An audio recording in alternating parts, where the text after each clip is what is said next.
the president's tweet this morning saying that the Trump administration would look into the issue about socialism, communism, anti-Americanism. Excuse me, I'm answering your question. Has nothing to do with gender. It has nothing to do with race, and I've about had it with people denigrating the American flag, Americans. Analogizing red hats to swastikas. Is that where we really are now? And respectfully to all of you, I'm trying here, but if you're not going to push, excuse me, if you're going to be afraid of and adoring of these 4 congressmen who practically got here yesterday, all of you have been on this beat for a very long time, working your butts off to get it right. If you're going to be afraid of and adoring of them and not challenge their facts, you allow them again yesterday to say people are drinking out of toilets. I was at the border on Friday. I bothered to go. You allow them to say millions of people died because of Trump and healthcare. These are just lies. You got to fact check everyone. Stop being so gaga with these people. Third country, we'd like to process these asylum claims in those countries and south of our border. He explained what he meant by that. Just as you correct yourselves all the time and expand on what you're trying to say, he has a right to, in the press conference yesterday, in the press avail yesterday, and in subsequent tweets, to tell you what he's talking about.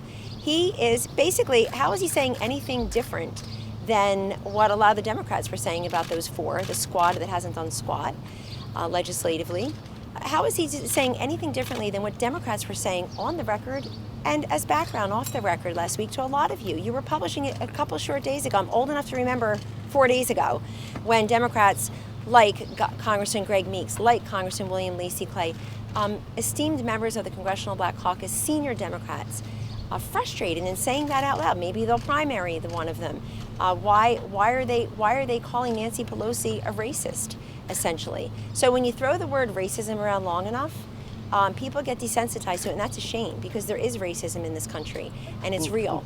Those claims processing, if Congress is going to fail to act, if they're going to be consumed holding press conferences, everything is hyper-partisan, everything is politicized, and respectfully, you should not, as somebody who actually takes tough questions from you, you should start asking them some tough questions. Remarks that led to this resolution and we in the covered House. them extensively. Oh, please, you did not. And not just those 4, please. They just represent a very dark element in this country that seems to not respect the military, not respect the veterans, not vote for humanitarian aid. Why is that? I will always stand up. I will always stand up against those people. Why is that relevant to this conversation? No, because I'm asking you a question. My ancestors are